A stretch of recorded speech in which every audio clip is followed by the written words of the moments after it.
Welcome back to the Weekend Show. Joining us right now is Miss Dr. Yunusa Tanko. He's a presidential aspirant and the chairman of National Conscience Party. Thank you for joining us in today's program. To his right is Mr. Shehu Gabam, who is the National Secretary of the Social Democratic Party. Thank you so much for joining us in today's program. Good morning. So today we're looking at the topic, will Nigeria elect a new president in 2019? The Social Democratic Party, National Conscience Party, I'm sure your answer is categorical yes. But let's look at the intrigues that are predicted to play out during the 2019 elections. We've seen an unfortunate meddling of state security service in elections. We've seen an unfortunate meddling of police service in elections. We've seen an unfortunate meddling and collaboration between the INEC and the ruling party. Do you still feel confident that your party can emerge victorious in the 2019 presidential polls despite these flaws in our system? Mr. Shehu Gabam. Well, you know, being a politician over the decades and seeing kind of repetition of all sort of things towards elections, there's nothing that is strange for me. Number two, these are some of the prerogatives of the president to hire and fire anytime he wishes. And the permutations and the perceptions differs from quarters to quarters. You know, those that are in power feel that it's a normal thing to do because they have to protect their establishments, their strategic interests, and so on and so forth. So when you dislocate this power block from them, it's like you are taking the power from them. But it's left for the nation, for the citizenry, and the political parties to look at issues critically and see it as a national responsibility, which we all have to be involved and ensure that the country first. And the fundamental structures of the polity and the sanctity of the electoral process is being respected. No individual or any government that is in power should be allowed to manipulate such kind of things and not to allow citizens to participate. Democracy is about participation. And that participation should not be shrinked, should not be diluted by any reason whatsoever. But Mr. Gabam, you've clearly said you're an astute politician. You've been through a plethora of elections since our democracy in '99. But are you confident that come 2019, especially looking at the presidential elections, that your party can emerge victorious, given these instances that have put in place already? I've said this several times. Of recent, what we see is quite disturbing. More so that the president did not sign the Electoral Amendment Act, which means that the restoration of violence at the polling units, local government, and the collection centers are real. They are inevitable. We thought that by now that would have been a history in the life of our own country. But the lack of signing it shows clearly that we are going for violence once again, because the tradition of our political processes right from day one was that politicians knows how to organize toggery around them, take them to the polling unit, create unrest around the polling unit, and that will lead to the snatching of ballot paper and ballot boxes. And then the next thing is stuffing of the ballot paper because it's a manual writing. To clarify for our viewers who don't know what this Electoral Act contains, is that the card readers are going to be mandatory to be used on the days of the election. And electronically transmitted results, but which now, is out. Exactly, but now that doesn't necessarily take place. So we're going back to the manual way of... The manual way, very primitive way of conducting elections. And of course, like I said, it's going to be violent oriented. There's no two ways about it. Because in the last by-elections, that's what we saw. Even though the card reader was there, not legally, but as a testing process. But then the violence was inevitable. And you can see that the domineering attitude of the electoral process itself, deploying hundreds of thousands of police to a particular state where you have midterm elections. Now, how do you handle it now that you have general election nationwide? Which means there's a likelihood you write to the United Nations to deploy troops to monitor elections in Nigeria because you don't have the required security personnel to deploy them in hundreds of thousands to monitor polling units throughout the country. So you are facing a major chaotic situation coming ahead. I don't know how INEC is going to handle that. Dr. Yunusa, you've heard the fears of Mr. Shehu Gabam, you've heard the fears of the SDP and many Nigerians. You are a presidential aspirant. What do you think of this? Well, you know, politics, we learn it internationally, and we practice it locally. I'm practicing politics locally in our own local content. Monk sliding, violent, ballot box snatching, intimidation, probably at a point even threat to life. It seems to be the strategic way of winning election in Nigeria.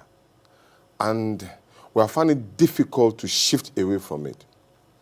I thought by now the party in government was promised so much, will have departed from that particular old ways of doing things, probably will have advanced from what we have been and then thinking of future. But unfortunately, we find ourselves going backwards. And there's been a lot of cries by a lot of political parties like ours, for example. We have kicked against some of the way in which elections is being conducted in this country. First of all, let me talk about this particular issue of sequence of election, which will have given us an advantage to all other political parties. I'm sure you are aware we have 91 political parties in Nigeria as of today. And that means that we're supposed to have an election that will give opportunity for other political parties to have a chance of winning election. But the sequence of election now have dovetailed into the fact that we are going to have a presidential election before we have a national governorship, national assembly, and state assembly. What ought to have been was that we're supposed to have a state elections, state assembly, then going up. Why is that? Yes, good question. That way, there will be a robust election. Once you have the presidential election first, it doesn't matter whether it's PMB or any other person. Once the presidential election is done, all other elections will just become like a chance. Nobody will even prefer to come out and then they will prefer also to just vote for the political party of the president who has won election. There will be voters' apathy in the subsequent elections. People will feel that, okay, since the president has won, there's no need for them to contest election. But if you have the state assembly election first, you will see a robust contest. You will see people coming out to change probably some of the assembly members, federal house and senators that they feel have not performed. So are you saying that your chances to emerge victorious at the presidential polls have been dwindled down due to the fact that the presidential elections are coming up first? Yeah, remember I said that we'll learn politics internationally, but we practice it locally.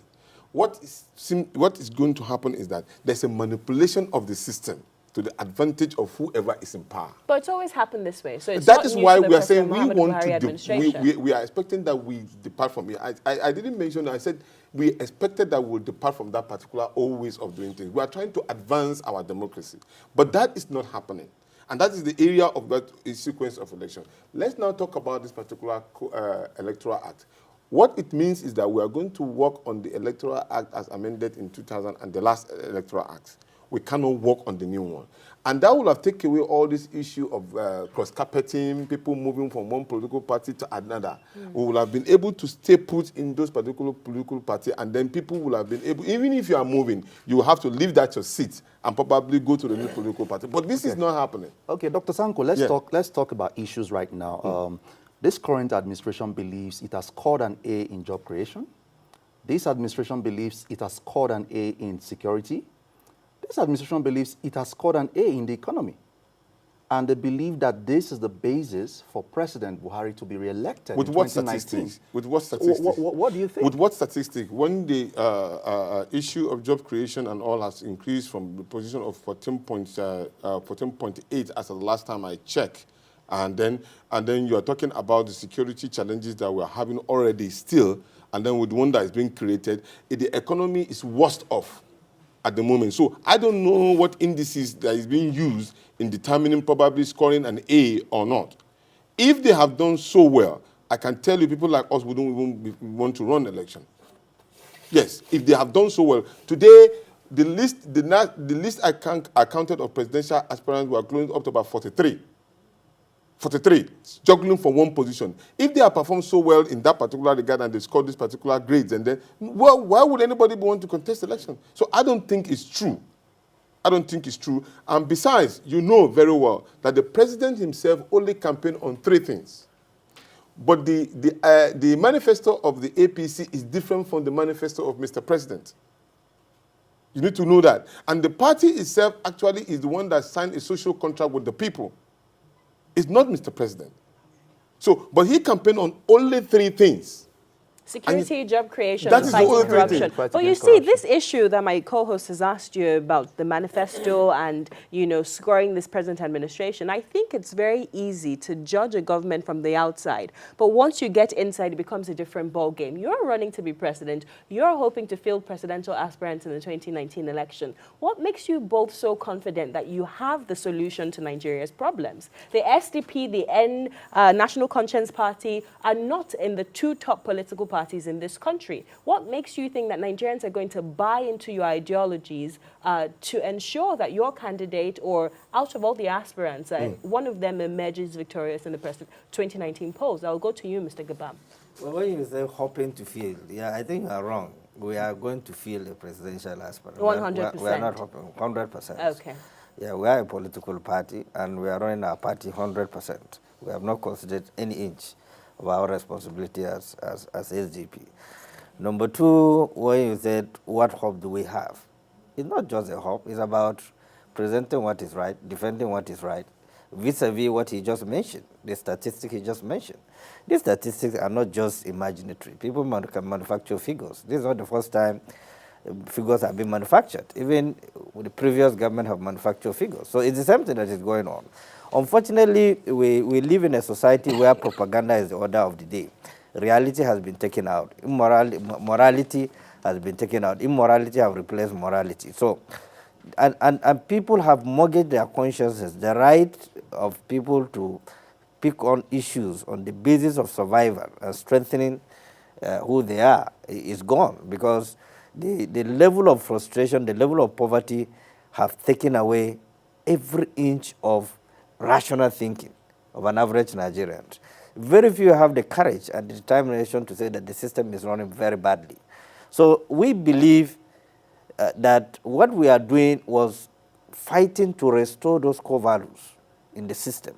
Number 2, we are going to engage on issues that are practical, issues that are real, not just theories.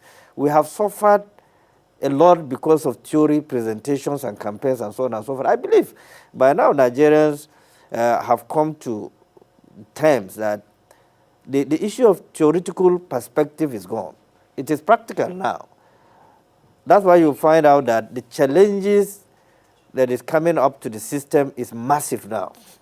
Nigerians have come of age to pick issues with every government that is in place, from the chairman of local government to the state governor to the presidency. The challenge is very heavy. Talking about issues, what do you think is going to be the defining issue that Nigerians want to see in the next president? President Buhari, for instance, will boast about his anti-corruption credentials. An article would talk about the fact that he has experience in the economy. Saraki would position himself as the new age president. But what is that core thing that Nigerians are looking for in their next president? And that question is to both of you. Okay, can I go? Okay. You first. Okay, let me tell you. What brought down the government of PDP basically are 1 or 2 things. Issue of insecurity was very fundamental, and Nigeria hipped on it. Nigerians are being killed on a daily basis. The insecurity is extremely very high.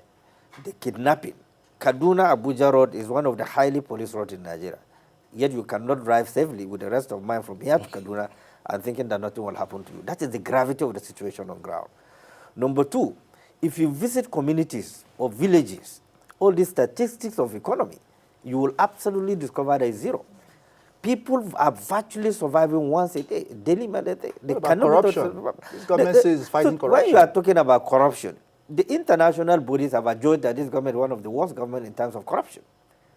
Take the report, the international body themselves. So locally here, we know that it is not true, because the indices of purging a system out of corruption was that the system of contract agreement and so on and so forth, the inflation and the variations would have been lower than the previous administration. This is higher.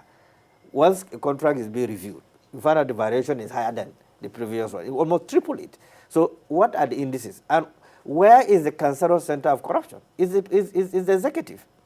Because they are the custodian of the resources. There's no way anybody will have access to any money without going through the executive, the Ministry of Finance, the CBN. And there's no place where money is kept for politicians to go and pick. Anywhere where corruption took place, where money was taken out, there must be a direct connect to the executive.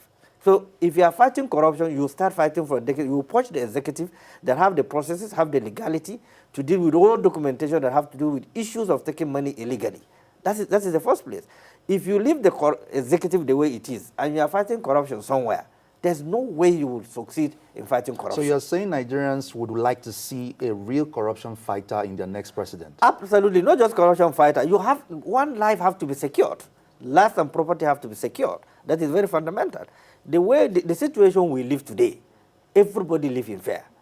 The security situation have escalated beyond the predominant sector of Borno, Yobe axis, that took PDP out of power. Now it have gone It seems the farther than mandate that. of the SDP remains that of the APC as well. To Says what? fight corruption, to increase security, or to fight insurgency, and to boost the economy. I don't because see that is a fundamental. So that's the mandate of the SDP. That's what you're offering Nigerians. Basically, restructuring of Nigeria is very key to us. The state police is also very fundamental. But have you done research to really ascertain that these are the things Nigerians really want? We talk about restructuring a lot, but nobody has been able to show us any empirical evidence or data that suggests that millions of Nigerians are actually excited about the concept of restructuring. No. You are wrong. You see, what restructuring simply means is that you live a lifestyle that is no longer visible. The crisis between the herdsmen and the farmers is as a result of conjunction, the shrinking of the space, and which means that strategically you must adjust to accommodate those spaces that have shrunk. When we got independence, our population was about perhaps 25 to 30 million approximately. Now you are dealing with a population close to 200 million naira. So, 200 million. And you deal with the states that have so much mineral resources, but have no power to exploit them to development to the benefit of the people of the states. And that is the essence of restructuring.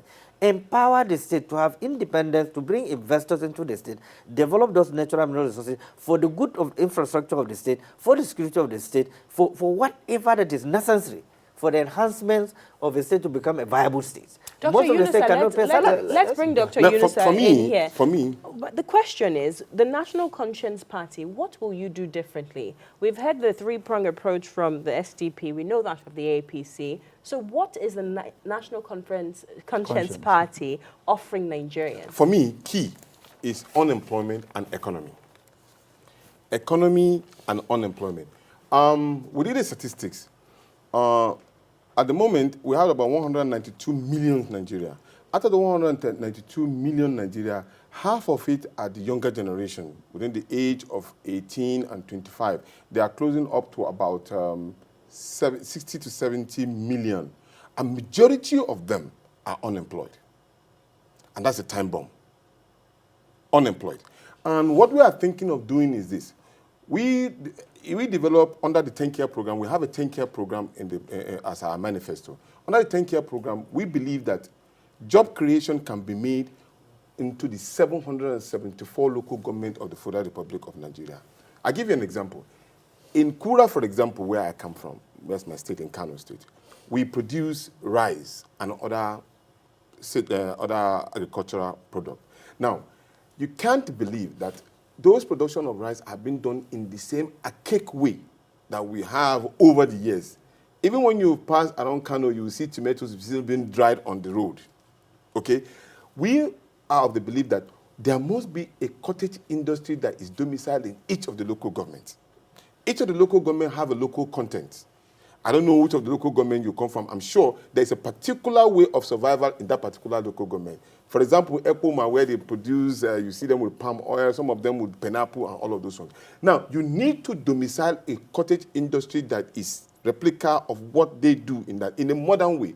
That way, there will be a gainful employment for the youth in this particular area. Now remember, 774 local government, and you employ virtually almost half of the population in that particular area. The byproduct and all of those ones can also be used, and people can still do business in that. And then you can export and import some of the materials that you use within your locality. That way you will have reduced the unemployment level from 4.8 digit, which is 2 digits, to at least 1 digit. When you remove unemployment from the system and you create an economic empowerment for the Nigerian youth, you have virtually reduced the issue of insecurity, you've virtually reduced the issue of ballot box or election malpractices and all of those, because by that time, the youth are gainfully employed, and they can now become the fulcrum of the economic development in the country, and that is key. Majority of the problem that we have, which have dovetailed into each of the local zones. For example, in the south and in the northeast. The northeast, the key issue is that the infrastructural development and lack of employment led a lot of people into the issue of Boko Haram. What they say in Boko Haram was at that time, okay, the Western way have corrupted the system. That way you have now neglected your people. So now people have taken arm against the government. But once you get them employed and they are earning a living for themselves and protecting their own sovereignty, that particular issue of Boko Haram will have reduced or probably been eradicated. Well, how do you deal with young people who do not want to work? In our lifestyle segment of the program, we talked about the increasing rate of prostitution in Nigeria. So what happens when you have young men and young women who don't want the traditional sense of employment? Have you ever interviewed some of those young ladies who are involved in prostitution? I had done so, because at a particular time I worked in the National Population Commission, so they have an opportunity for you to have an in-depth study of the behavioral aspect of what is leading to all kinds of situations in that respect. And I found out that majority of them are kind of poor. They feel that their homes, nobody's taking care of them. Some of them are even in universities, that they are looking for money to pay for their school fees. And those are the fundamental problems that we have not taken care of. When we say we are fighting corruption, you cannot be fighting corruption from the top. You have to fight corruption from the bottom. What I mean by this is that you cannot imagine you are employing an accountant and you are paying him a salary of just less than maybe 100,000 naira, or even less than that. And then you give him to be in control of about 1.something billion naira. That 100,000 naira cannot take care of the school fees of his children. It cannot take care of the security and health of his children. It cannot give him food that will take care of himself and his children. And then you are saying that that particular person will not dip his hand into that particular money that is kept in his care? It's not rocket science. Okay, so corruption elevates from that particular level. Yeah. So what we are saying is that we need to provide the fundamentals for every Nigerian. We need to provide job security for every Nigerian, at least to the basics. We must provide that the security men are being cared for. I walk around, I travel around from Kaduna, or I travel around on road mostly. So I see our security men. Some of them have tattered shoes. They are unkept. And then you expect those particular people to perform their duties equitably. It just doesn't work. So you just have to make sure that the fundamentals are provided. Once you provide the fundamentals for every Nigerian, I can assure you majority of the issue of corruption will reduce drastically. Okay, but we're not doing it. Dr. Tanko, you're part of the CUPP coalition. Yes, so I am. What happens in 2019 if this coalition comes up with a consensus candidate? Are you going to abandon your aspiration and support the consensus candidate? There are strategic thinking that we are doing in CUP. It's not that we of course there will be a presidential presidential candidate that will come. Others too. You don't want me to just unleash some of our strategic way of thinking. So I wouldn't want to do that. But I can assure you that we are ready to work together as a team. Because our target is to ensure that we have a government that is pro-people. That cares about the interests of the Nigerian people. I know, for instance, that Donald Duke is running for president under his party. Yes. If Donald Duke emerges as presidential candidate and calls you to be his running mate, will you accept? If who? Donald Duke emerges as the presidential candidate of the SDP and calls you to be his running mate, would you accept? You are getting into strategic. If the CUP if the CUP Alliance mandate me to do so, why not? But the fact is that this is a strategic way we are thinking. We don't want to unleash some of our strategy out. But honestly, I can tell you, we are determined that we want to work together as a team. Because let me give you an example. if you want to unseat the government, you want to unseat the government, I want to unseat the government, he too want to unseat the government, then we all go in a different way. We all know that if you go alone, you cannot get to that particular destination. So why can't we all work together to get to our goal? How realistic is your presidential ambition? Because the PDP is also a member of this COP, the Coalition of United Political Parties. Yes. So are you saying that when the PDP fields a candidate come October 5th, 6th, your presidential, what then happens to your presidential ambition? I think I just answered him that we are, that is strategic thinking. That is a political answer, and we don't accept political answers. You see, I can assure you something. I can assure you that in the COP, I'm a member of the steering committee. All of these issues have been discussed. In fact, recently, what we did that we wrote all the political parties to give us a kind of memorandum on how we are going to get to that particular level. We are of the opinion that if all of us should run, there will be, of course, there will be a logjam. But then strategically, some of us can still run for the benefit of the COP. And that I will limit to that particular level. But we are doing a lot of work. And I want to assure Nigerians that we want to come out with the best candidate that would deliver to the interest of the Nigerian Let's quickly talk about the Not Too Young to Run movement. Yes. That movement seeks to make the space very open for young people to come into political parties, vie for elections, and come into public office. But we've seen cases, I just saw the case of Adamu Garba in the APC, who withdrew from the presidential race because he couldn't afford the nomination form of the APC, about 45 million naira. So how realistic is this movement about getting young people into office? Because I've heard that, yes, not too young to run, but also not too rich to win. Yeah. So how not do we... too poor to lose. Not too poor to lose. Exactly. For me, for the mere fact that that particular bill was passed, and then for the fact that Nigerian youth, I've been a serious advocate for the Nigerian youth to come up. It has achieved its purpose. Because a lot of them now are now awoken to the fact that they are interested in politics and they want to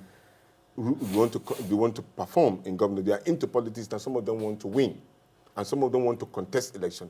Before, the Nigerian youth are more domiciled in their comfort zone with Twitter and all of those, so they are not even coming out. You know? But now they are determined to come out. That makes a lot of difference. In fact, Mr. President had to beg them not to run, you remember? So for that, it's a big challenge already on the ground. And then they are not backing down. Whether they have money or not, majority, some of them are going to the lesser elections, state assembly, and all of them. But how can young people break the cycle of godfatherism? Now we see what is happening in Lagos between Ambode and Tinubu. Yes. And Tinubu insisting that Ambode is not going to return as governor of Lagos State. Yes. What that seems to suggest is that we still have a political system that revolves around the influence of political heavyweights, godfathers, and money bags. So what hope is really there for young people who want to break into the system? I was on a radio interview yesterday, and I told the anchor that, look, the political party system in Nigeria is being domiciled within power holders. And those power holders have this particular, is about funding, resources. And that is the only thing that holds that particular political parties. But if the Nigerian youth now decide to own the party, for example, majority of members of political parties don't pay membership dues. Majority of them don't. So they allow this particular structure to be controlled by certain individual. And once this individual control the apparatus of the political party, there is no way.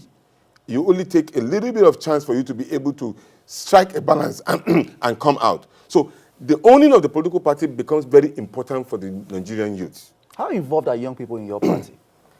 Of course they are. Or your party is also run by godfathers? No.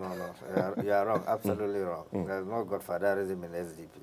It's driven by younger generation career politicians. Go and check the records. But your chairman is in the geriatric You know, in every organization, there's certain things that you defy it to age and experience and so on and so forth. So yes, the chairmanship will defer to him by virtue of his experience, by virtue of his age, by virtue of his versatility.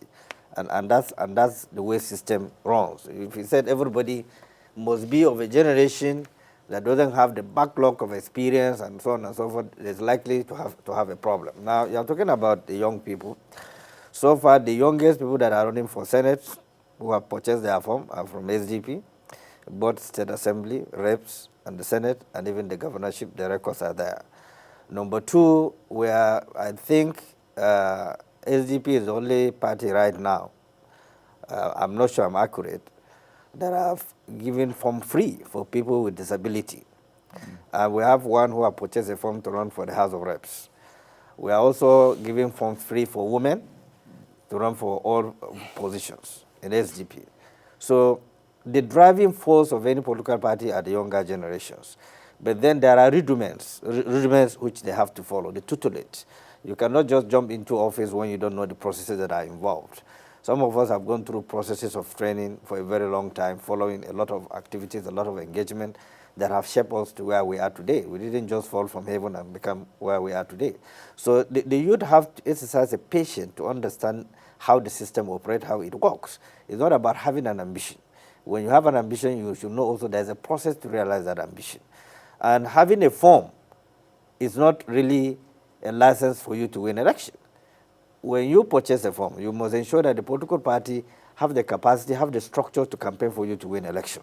And all these involve resources. Mr. Gabam, Dr. Yunusa, let's take a short break, and when we return, we take some tweets and some Facebook comments on our social media handles. Don't go anywhere, and we'll be right back on The Weekend Show.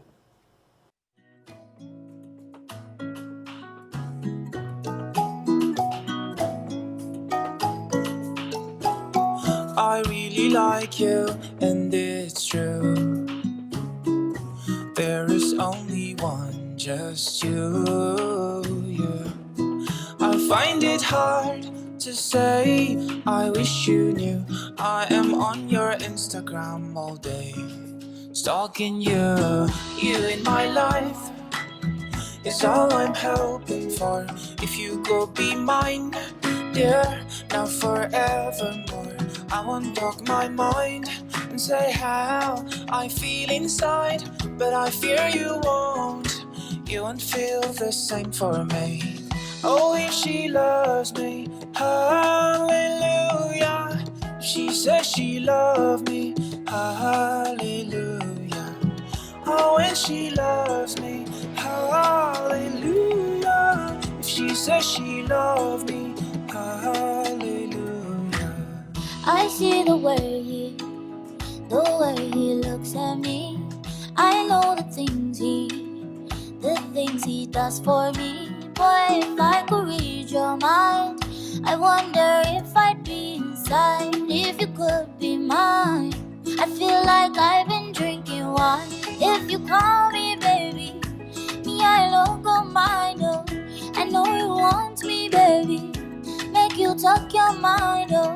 You see that I've been waiting, me I don't go lie, oh. Me I don't go lie.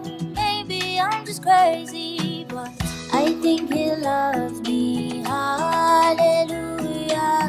Oh, if he loves me, hallelujah. One day he'll tell me, hallelujah. I think he loves me, hallelujah.